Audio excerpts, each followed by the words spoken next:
Good evening. The time is now 7 o'clock. I'd like to call this special Board of Selectmen meeting to order for February 2nd and ask you please rise for the Pledge of Allegiance. I pledge allegiance to the flag of the United States of America, to the republic for which it stands, one nation, under God, indivisible, with liberty and justice for all. Thank you. And roll call.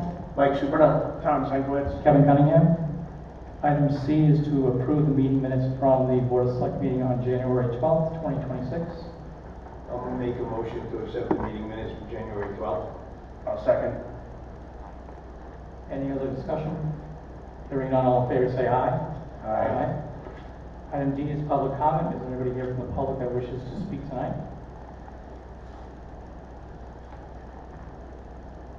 There is no old business. We go into item F, new business. Consider an act on tax refunds as requested by the tax collector totaling $4,479.62. This is for Keegan and Tiffany Ruiz. That amount seems rather large for an individual. This is a person who should have gotten the veterans exemption, so they didn't, and they were able to go to talk to the tax assessor about that. So that's why this is a request. I'll make a motion that we approve the tax refunds as requested by the tax collector totaling $4,479.62. I'll second. Thank you. Any other discussion? Hearing none, all in favor say aye. Aye. Item 2, discuss an act on reappointing a member to the Economic Development Commission. So we have a member. Denise DeRosiers. Yes, who should be reappointed, and the dates are listed for term dates of January 6, 2026 until January 6, 2031. I'll make a motion to appoint Denise DeRosiers for term dates of 1/6/26 until 1/6/31. I'll second.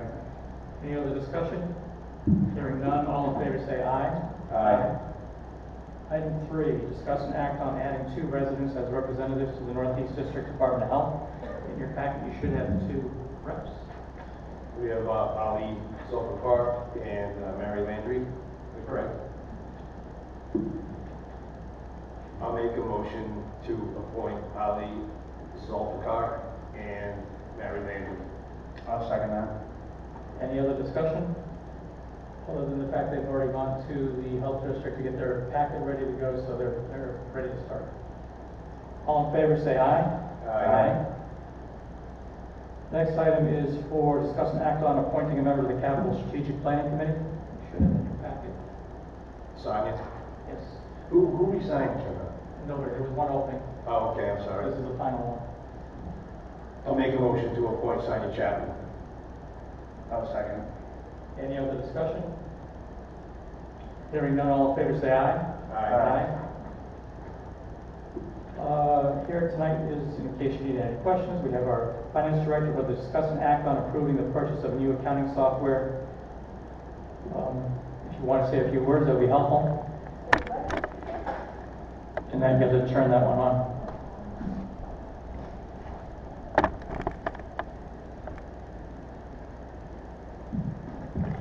Okay, you might take it right out. There you go. Good evening, everybody. So, through this process and starting this job, everyone has been fantastic, very receptive. And using the software is rather antiquated. It's over 20 years old. There's no drill down features, and it really puts a hole in productivity.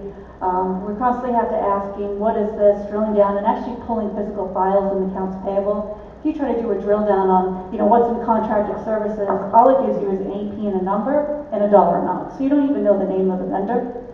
So working with the group, the entire group, it was myself, Jody the assistant, the bookkeeper, Elaine, and Becky Hewitt, accounts payable. We met with 3 different vendors. We actually asked for 4, but only 3 came back with proposals. And they ranged a little bit all over the place. I wrote a letter to the Board of Selectmen explaining the differences, addressing the needs. And the 3 of us actually chose the lesser of the 3. We met with Edmunds GovTech, Tyler ERP, and Zobrio QDS. Tyler ERP is actually the standard, or in the state, they are the biggest one. They are most known, well-renowned, but it was so much for our town. We didn't think we needed all those bells and whistles. The Zobrio QDS I really like because it also integrated like a ClearGov kind of software, which had personnel budgeting, but their AP functionality we didn't feel was as good as we wanted. We felt that was a little lacking, and that was the main reason why we wanted to look at other softwares. So Edmunds GovTech, we actually, all four of us really liked. It was interactive, there was 24/7 support, there's no limit on the support, which we also liked, and it was very user-friendly. So we think the learning curve of transitioning to our Accountant 9.1 as Edmund GovTech will be easier. We have government funds to pay for it, and you guys should all have copies of all the proposals. You should have the quote analysis comparing and the vendor overviews.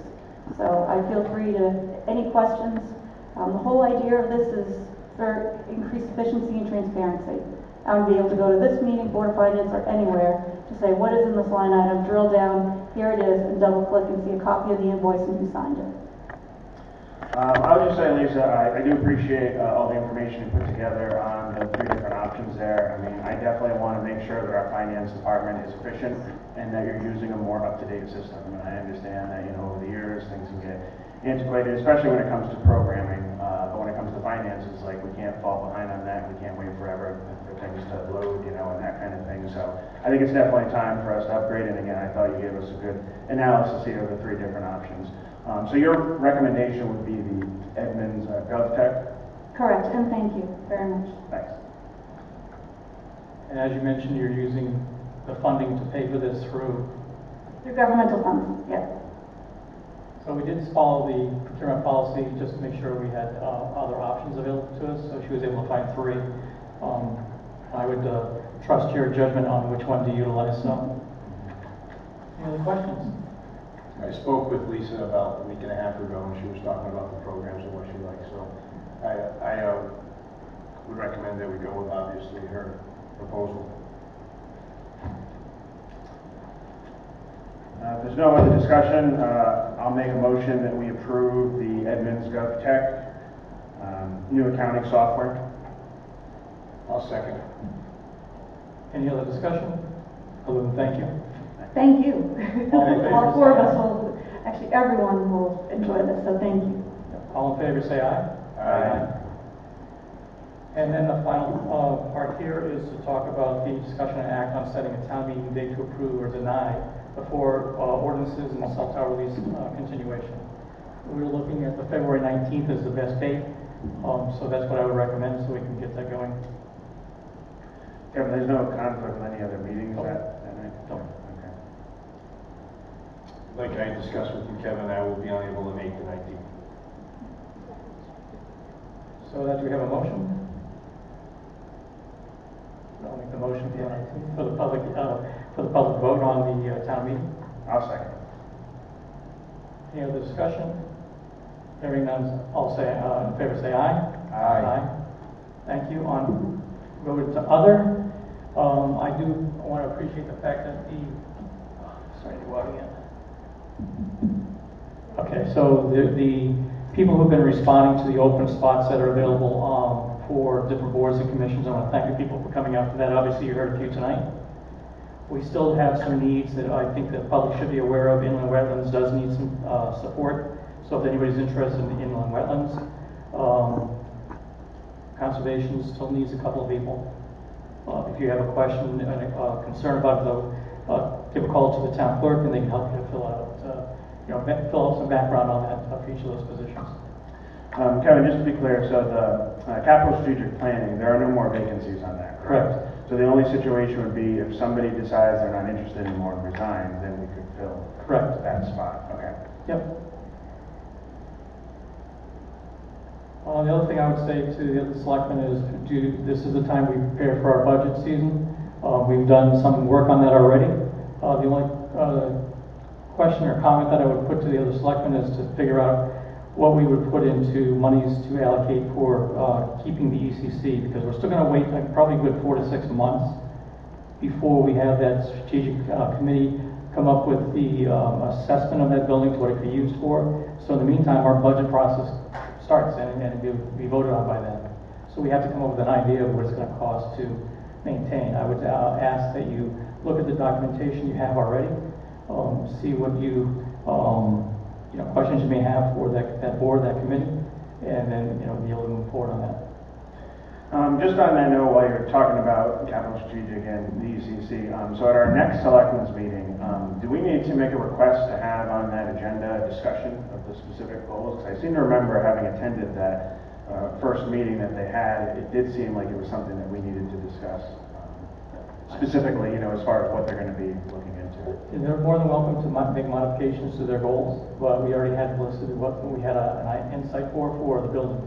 I know other things were brought up in that first meeting.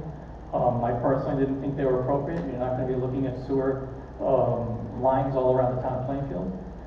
That's kind of out of the scope of what we're looking for. It's really buildings, making sure that our buildings. Right. No, I understand what you're saying there. What I'm saying is that I think it needs to be clearly defined, because it seemed like there was kind of suggestions coming from all over the place. So it's like, wouldn't we want to discuss that and make it clear what the Board of Selectmen's, expectations are? Absolutely. Okay, so can we request to have that? Yeah, why don't we? I can give you another copy of what we had before. We can bring that up for discussion at the next meeting. Okay, thanks. I know they wanted some direction too. At their meeting, they were asking for a little bit of direction, so that'd be great. And also, we'll discuss it, but there is nothing right now where there's leaks in the ECC or the heat's down or anything like that. We just know that some of these things are failing or need to be fixed or replaced. Absolutely. One of the prime ones would be, I think it's on, if you take a look at the booklet, if you don't have one, I can get you a copy of one. But basically, on the assessment of the building that was done by the Board of Education, in the first 10, 11 pages, talks about all the things that need to be done. And especially, there's one that's about $100,000. We add them all up. $100,000 that should have been done a year and a half ago. But with our budget season, we kept on cutting things out. And it cannot be cut out anymore, otherwise you could look for catastrophic failure. We also could invite discussion from Paul Gadusky to talk about the boiler, because he's the most familiar with it. Noting that it could be failing at any time. And to me, that's a really important issue. The other issues were, what's the condition of the roof? What's the other HVAC components that need to be upgraded? So, I think we can get some insight from Paul. Paul was there at that last meeting, but maybe at the second meeting, I can ask him to come and ask some questions. Perfect. All right, with that, the other things that are going on, I would say we're all set and caught up to. Ask for a motion to adjourn. So moved. Second. All in favor, say aye. Aye. 7:12. Go right into WPCA.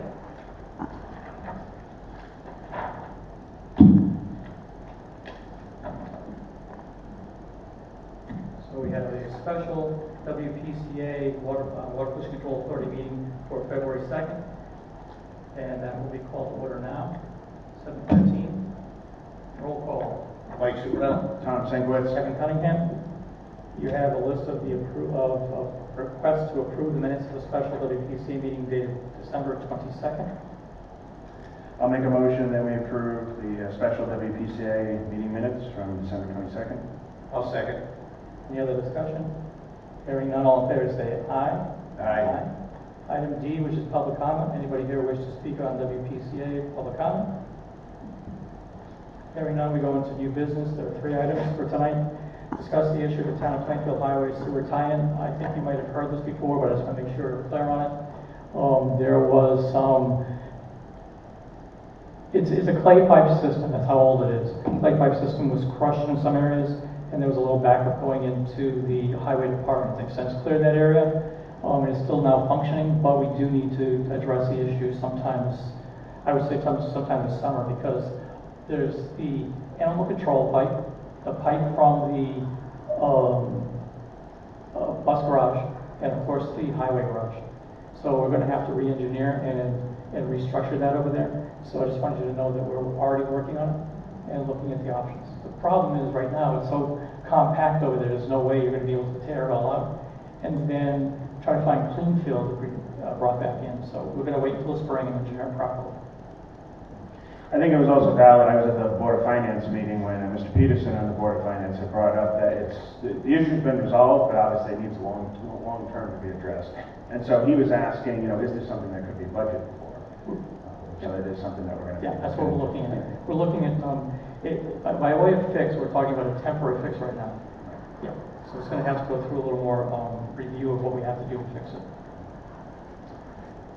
That's number one. Number two, discuss an act on a sewer use refund from 596 North Main Street. You have something written up for you in there talking about the action that occurred. I looked at this at length this afternoon, Kevin, and it seems like the owner came in, told us about his change of use, notified us of that. Should or may have had to do one other thing and failed to do that, but did notify the town. And reading the sewer use adjustment, there's one thing there.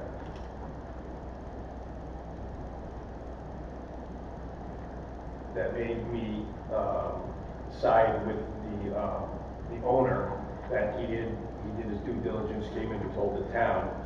So I was looking at the number one option of the refund equaling $149.82. I don't know about you, Tom. Yeah, no, I read the write-up, and I appreciate obviously the information, beforehand, and yeah, I can see this granting the refund. So the two options allow you to do either to not grant the refund and they would owe that money, or the next one would be to motion to accept the reduced balance owed for sewer use effective 10/1/2024, and based on the calculation of the 3 units, $1,362 minus 12/12/18 payment received, equaling $149.82. Was that what you were looking for? That's the one I was looking for. So I would like to make a motion to go with number one for accepting the reduced balance owed for the sewer use effective 10/1/24, when the owner came in and told the town about it. It was based on the calculation for 3 units minus the payments received equaling $149.82. I'll second that. Any other discussion? Hearing none, all in favor say aye. Aye. Item 3, discuss an act on sewer use for 30 Lake Street. And Becky did write that one up as well. And so all we could do is go back to 3 years on it. I mean, Right, the state statute says you can only go 3. Yep.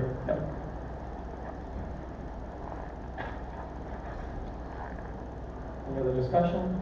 So I'd like to make a motion to charge 30 Lake Street for one sewer use for the property owners to pay the town $1,308 for the 3 years of past sewer use fees, retroactive to July 1, 2023 to present. I'll second that motion. And that's for 30 Lake Street. Any other discussion?